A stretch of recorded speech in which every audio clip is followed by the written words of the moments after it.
Awesome. So, everybody, today my guest is Marius Mathiesen, and Marius is the CEO of Shortcut, which is the leading app development agency from Norway, but also has 3 offices around Europe, I believe so. And it was founded in 2007. They do mobile development. It's a digital company, and they have currently about 80 employees. So they are very heavily focused on Scandinavia or Nordic countries. But thank you, Marius, for stopping by and coming on the show. Thanks for having me. It's great. Yes. So maybe we can start because I just said that your agency started in 2007. So how did you maybe get into the position where you started your own agency? Did you freelance before, or were you like a developer, or how did you get into the agency business? Yeah, it's so I'm a software developer background, and I've had this longing over the years. I worked quite some time as a freelancer, and I always felt that the things that I built should look better and feel better to use. But I'd never really been able to hit it off with any designers in practice.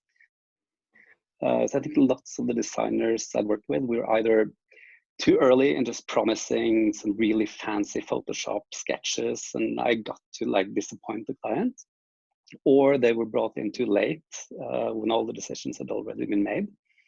So actually, Shortcut started out before Shortcut in another company where we were a couple of designers and developers working together.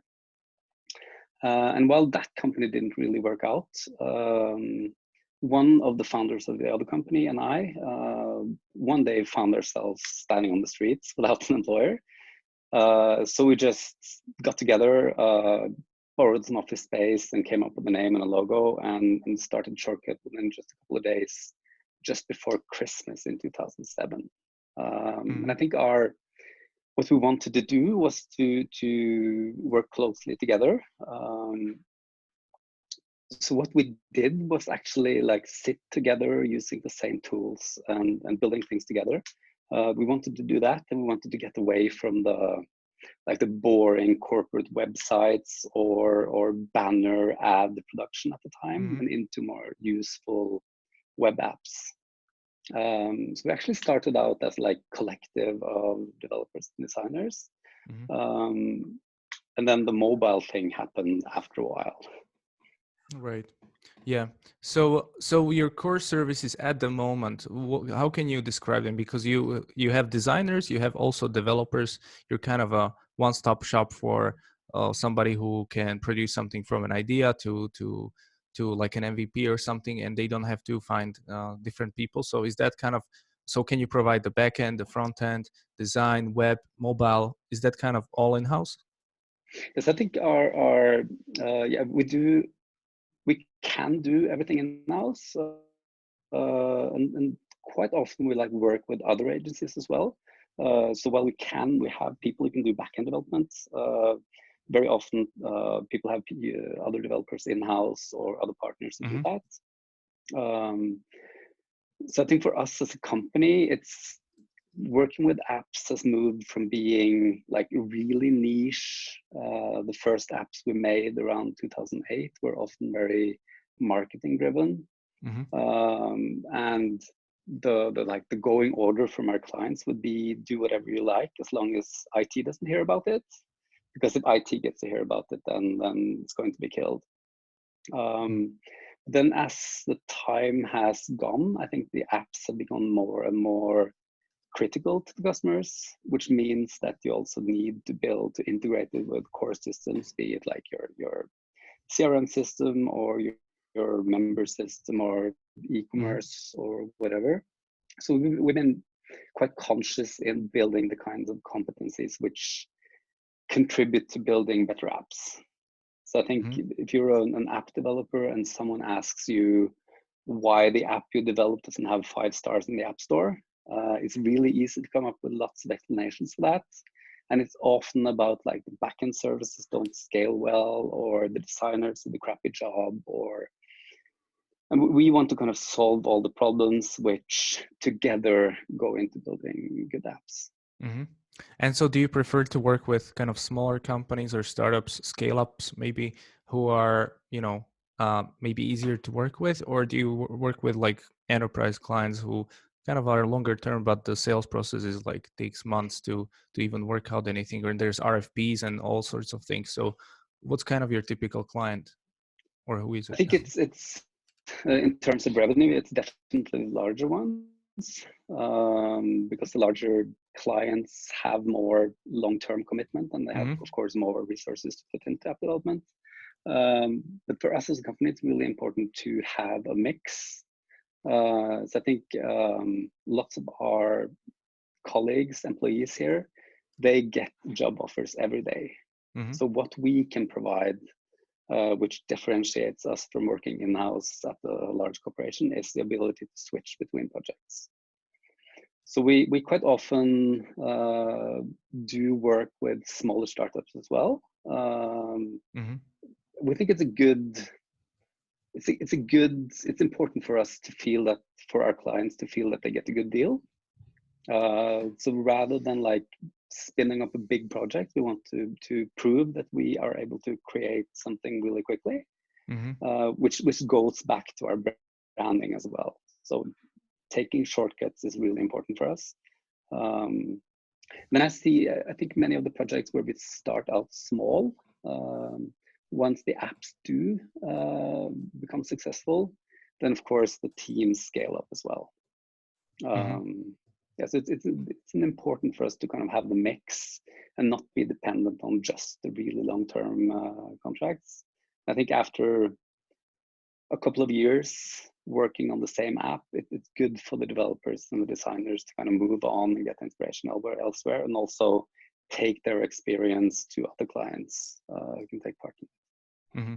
Yeah, especially for developers, if they work on something that's not meaningful or not used that often, they Yeah, don't like to work on that stuff, yeah, and so they prefer to work on kind of longer clients. But then, we've just spent like I think months doing one RFP for like a big national, like a national I think museum over here, and it took us a couple of thousands of euros just to put together some wireframes and stuff, to get into the bid, and yeah. it's still, it's still not guaranteed that you will you will get the project. So No, the startups and the scale up companies are kind of easier to work with because there's no kind of complicated stuff. But yeah, as you said, it's it's typically a smaller engagement. mm. So then what kind of projects do you focus on mostly? Are you focused mostly on web projects or mobile projects, or how do you go about that? I think our in our communication we talk a lot about apps. So the mobile is the main thing that we do, and I think for our clients, the shift of going mobile is bigger than they think. So I Mm-hmm. think in when larger or smaller organizations think in terms of digitization, it's really easy to come up with, we should probably have an app. And then sometimes that's the right thing to do, and sometimes it isn't the right thing to do.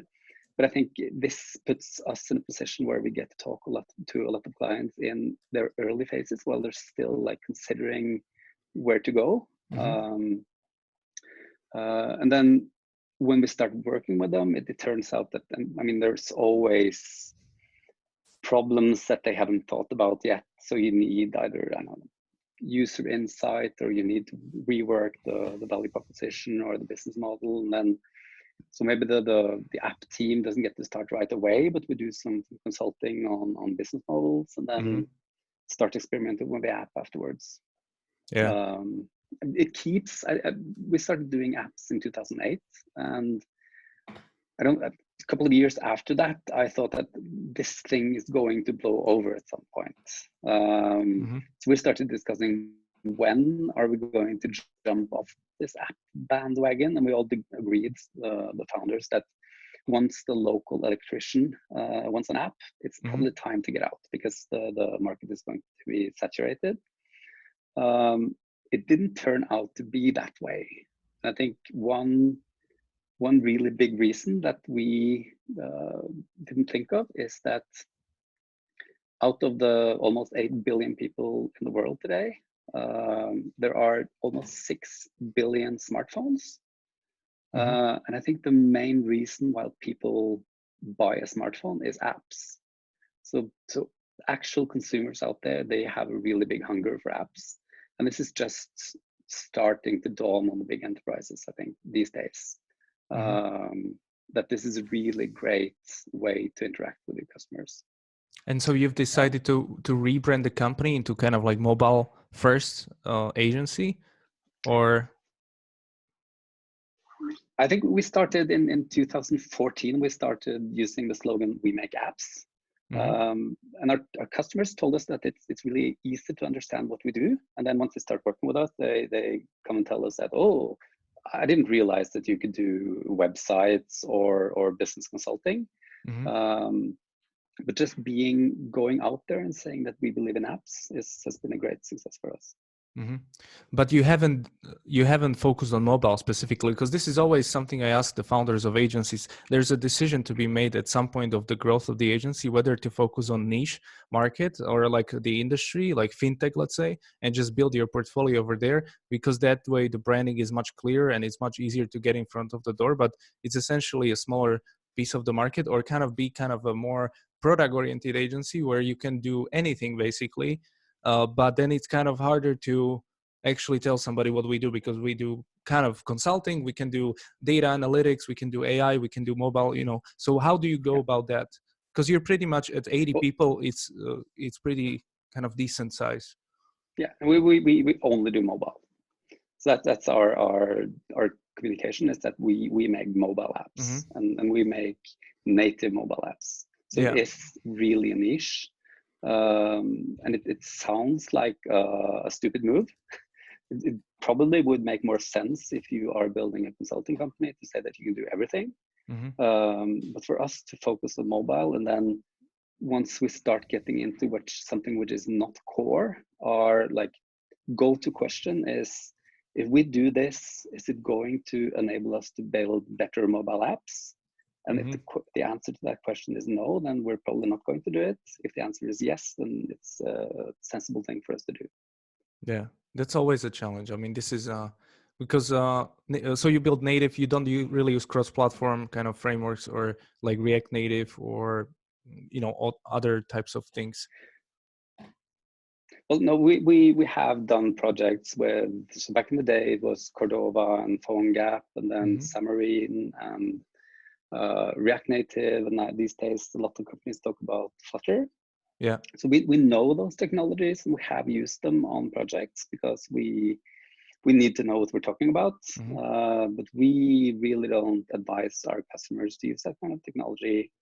But I don't think the main reason for that is that these are bad technologies, because it's possible to build great apps using cross-platform tech. But I think the reason why the customer wants to use cross-platform is never about quality. It's always about reducing the costs. Yeah. And if you don't dare to like make the investment into building a great product, then it's probably better for us to work with someone who does see the value of it. Yeah, I didn't get this exactly, because when I have one agency and then I joined another one here, and I interviewed developers and I asked them, like, do you like to prefer working on React Native or like the native platforms? They all said like only web developers work with React Native, like no mobile app native guy will ever go there. So yeah, that's probably really interesting. And it is interesting. I mean, we do lots of recruitment. So we talk to employees at our competitors. And if you talk to the developers who work full-time on React Native code bases, they all say the same. This is the wrong technology. But no one listens to that. So it's like just giving people the freedom to choose to work with the technology that they believe in is I think it's important. Yeah, I mean, it's also owned by Facebook, and there's a risk associated if they shut it down or something, which happened in the past. But I think doing these Flutter and these other technologies, it's good, but it's always a tough thing to do. So maybe can you tell us more about your clients? Are they mostly from Norway, or where are they coming from? Because your website is in English. So then who are your clients? So we have an office. We have offices in 2 countries. So it's Norway and Denmark. And lots of the businesses in the Scandinavian countries operate across the Nordics. So I think our in terms of revenue, our largest customer is a grocery chain called Rema 1000, and they have offices in Norway and Denmark. One of the other larger clients is Securitas, which is a global company. Telenor, telco provider, also across the globe. So we don't have that many customers who are local to Norway. So I think what we're trying to do is to be able to help our clients in more than one country. So Telenor, for instance, their strategy when building digital products is to build it first in one country, and then when they see that it works, just scale it out across that, away from that country as well. So that's the way we are thinking about expansion, moving outside along with our customers. But do you get some projects from the US maybe, or the UK, and then you have to refuse them, or do you accept even clients from, Well, we've had some, but I think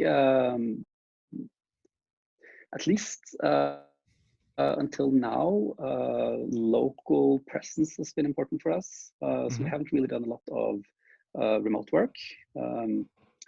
So our clients have been like stationary to Norway. But I do see that building a culture and tooling and infrastructure for working remotely does improve the situation for people, because you get to like work focused if you can communicate asynchronously and use pull requests and all the great tools that we have.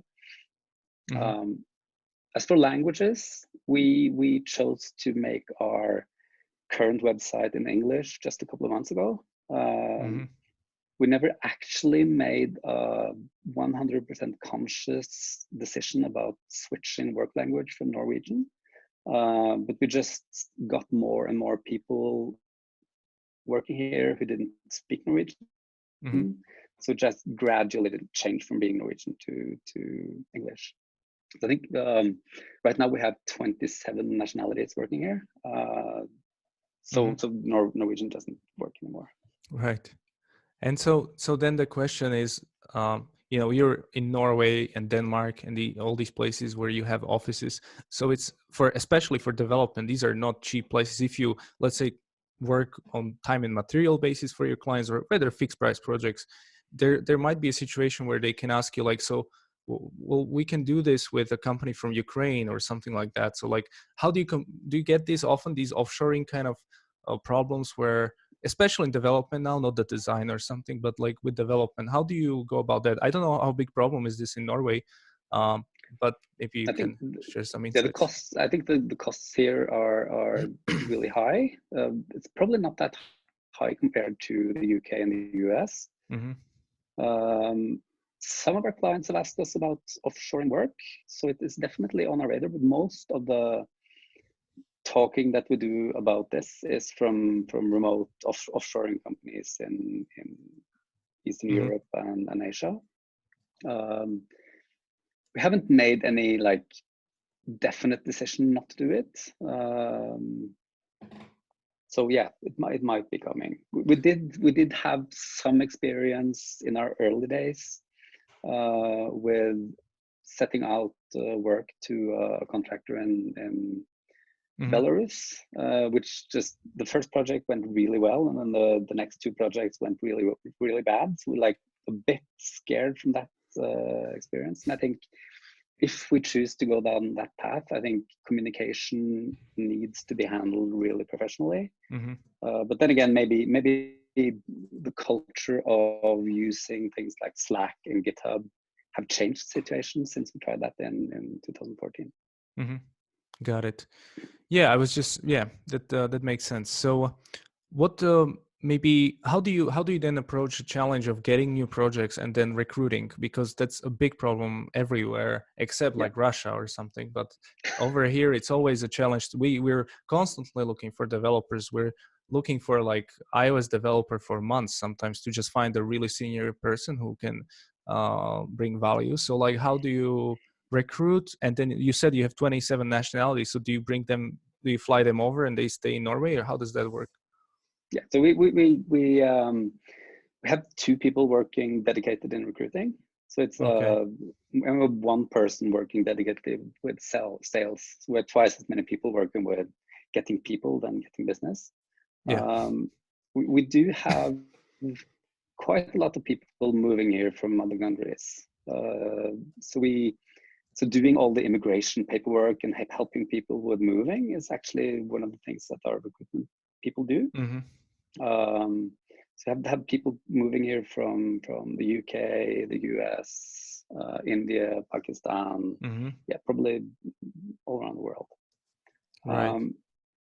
As for sales, that's right now it's a bit different because there's so much demand. Yeah. So we do reach out to customers, but it's a lot of word of mouth and just general attention. Having been in the business for so long, Mm-hmm. and having the size that we are, puts us in a great position for getting in touch with new clients. Mm-hmm. Got it. Especially, I think Norway is not in the European Union, right? So maybe with recruitment there might be some Yeah, well, issue, but I don't think. Technically we're not in the European Union, but the immigration and I think all policies are practically the same because Mm-hmm. the EEC, there's Yeah. free movement of people within EU, including Norway. Got it. Yeah, I've only been to Finland. I have to visit Norway. Ah, But you have to. It's cold, but yeah, nice people. yeah, it's cold over here as well, but it's not that Yeah. dark, I think, during winter. Oh, Uh, but in the summer it's sunny, right? So you got that yeah, part. yeah, it's Uh, okay. and so then the sales thing, especially in the agency business, what I try to do, I just try to build like relationships, as many as I can, without any expectations. So like just connecting with various people and just saying to them, hey, this is what we do. And I, because many companies, especially here, like in not Germany, but like here in Central Europe, they make this mistake where if they get a meeting with somebody, or if they reach out to somebody or meet somebody at the conference, they constantly pitch these people, and it's like Yeah, there's no differentiator, no value being created. So I'm a proponent of being active in sales, because most agencies are very passive. yeah, But then also just building relationships and constantly following up with people, having some sort of lead nurturing program as a CRM yeah. or something, and just being constantly providing content. I don't know how you go about like sales. I know you have a ton of projects now, and probably at your size you have long-term clients, which is always the best. But how would you give advice to like a mid-size or some agency with 50 people or 30 like us? Yeah. And then how would you do the sales thing and I think marketing maybe? I think your go-to method of using networking and just connecting with people, it's the only way to do sales, I think. So it's we are in the people business, and you buy from people and you ultimately work with people. Mm-hmm. I also think that for us as a company, being humble enough to realize that we need good partners has been really Mm-hmm. important. So rather than like treating everyone as competitors, trying to embrace people and find out what kind of business we can do together Mm-hmm. has been really valuable, because if a company does some of the things that you do but not all, it's okay not to do everything yourself, but rather to work with partners. Mm-hmm. So we have a lot of incoming and outgoing business with lots of our partners. And if you're able to build the same kind of trust relationship with those as you do with the clients, I think that's really helpful for us. Mm-hmm. Yeah, and especially with software development, there's a short window of sales for a CTO where the project has already been approved, or like there's no way that you will reach out at the moment where they just need somebody. Like you will probably always miss the timing. So then if you constantly keep on top of their mind, once the next thing hits, or if something happens, they will contact you because you will be the first person on their mind. But people are lazy, they don't want to do it, and then they say sales doesn't work for agencies. But I know how to build a sales team, and it works. So it's like, it's just harder because you don't have a product, but it's still there's still a way to do this. Yeah, actually, when our current commercial guy joined us, one of his first sales was that he sold a video commercial to one of our clients. And I was like, what on earth do you do that for? I mean, we don't do video commercials. We have to use a contractor for that. And he said, well, if this client calls me and wants me to help build his kitchen, and I'm able to help him have his kitchen built, then guess who is going to call if he needs an app?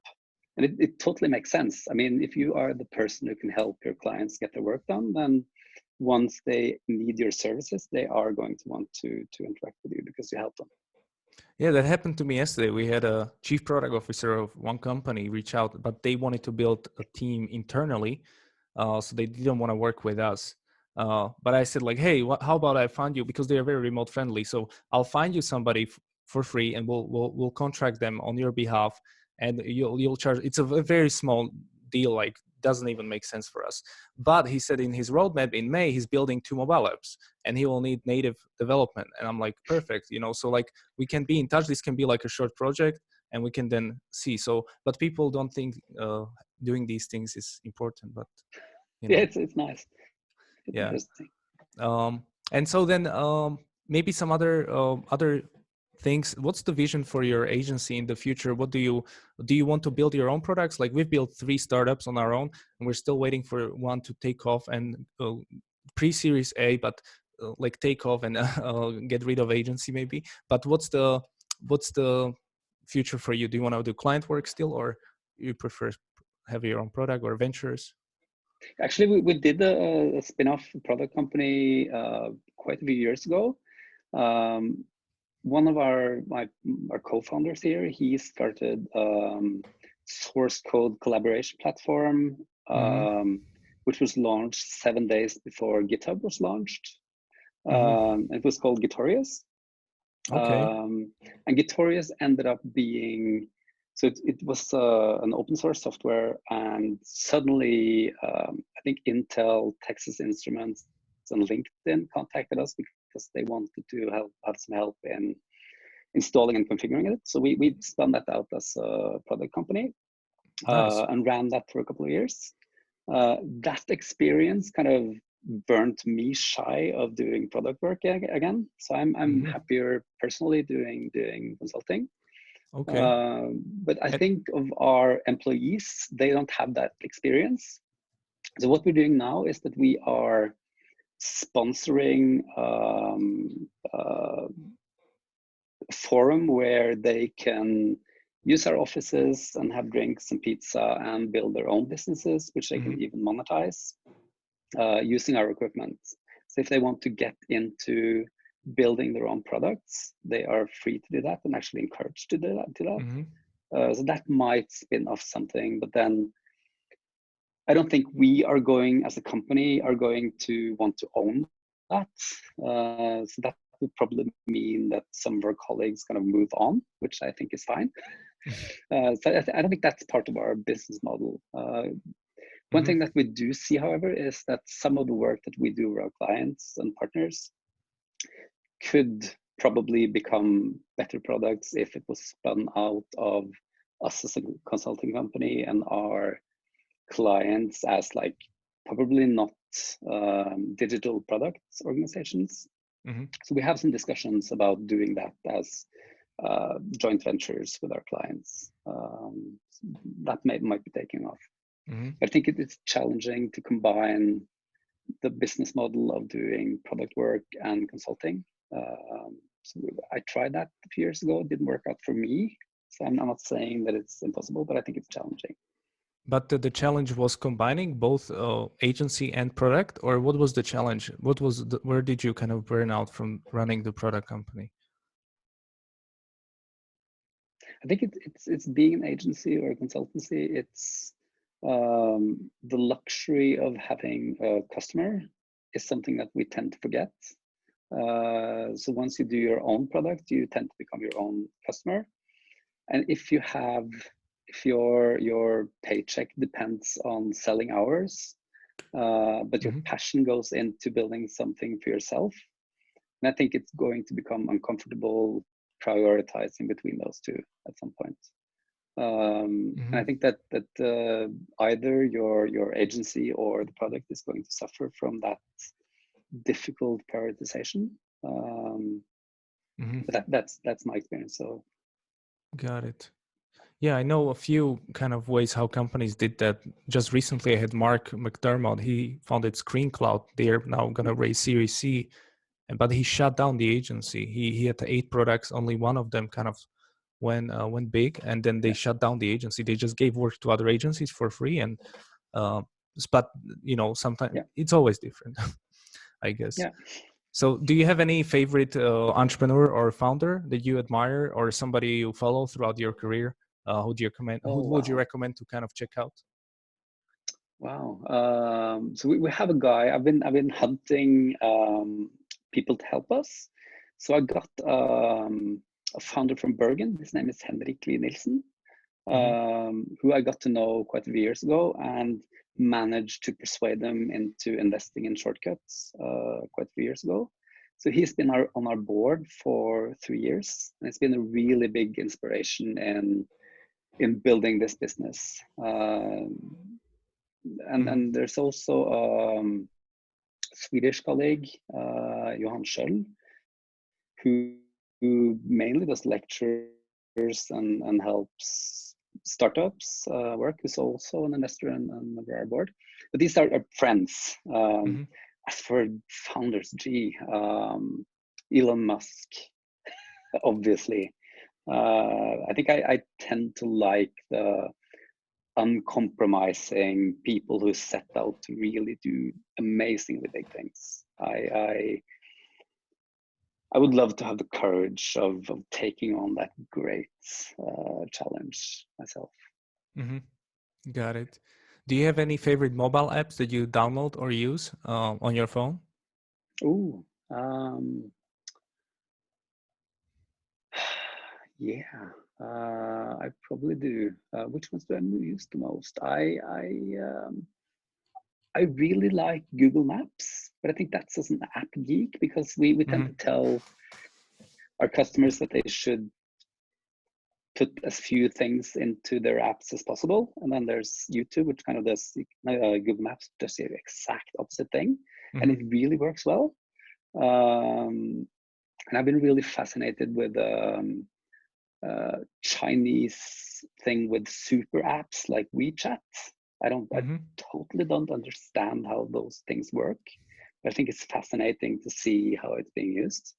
And it's the same kind of goes against everything that I believe is true. But still, I mean, 2 billion people using it every day, and all businesses in China need to be on WeChat. Apart from that, I mean, there's streaming services, payment services. I probably don't have any like real gems for myself. Got it. Do you have any book recommendation?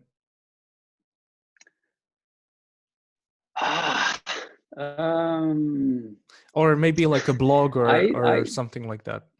Yeah, so here's what I do. I subscribe to a service called Blinkists. Yeah. Which is, I don't know if you know it, but it's like concentrated essence of books. And it makes me so I can like get the essence, I believe, of a couple of books within a half-hour flight. So I do listen to that quite a lot. I think I have a lack of concentration, so I tend to buy books and start reading them, and then start reading another book and never completing the first one. I think Blinkist kind of hits a sweet spot for me for time. Yeah, especially if they're like expert books on like certain topic.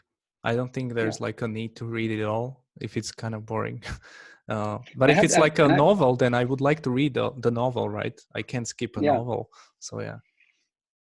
And I have some quite a few colleagues who read a lot of books and tell me about them. So it's like luxury as well. One book that I really wanted to read is Hooked, about driving engagement and usage of services. I think that's a really scary and psychologically interesting topic, which I think I should learn more about.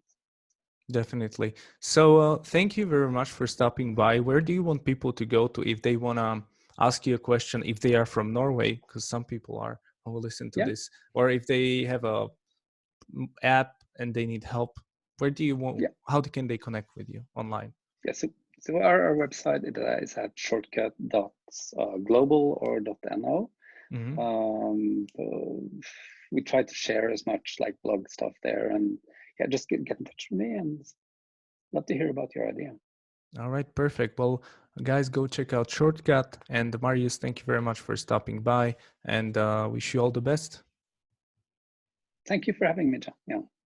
Thank you.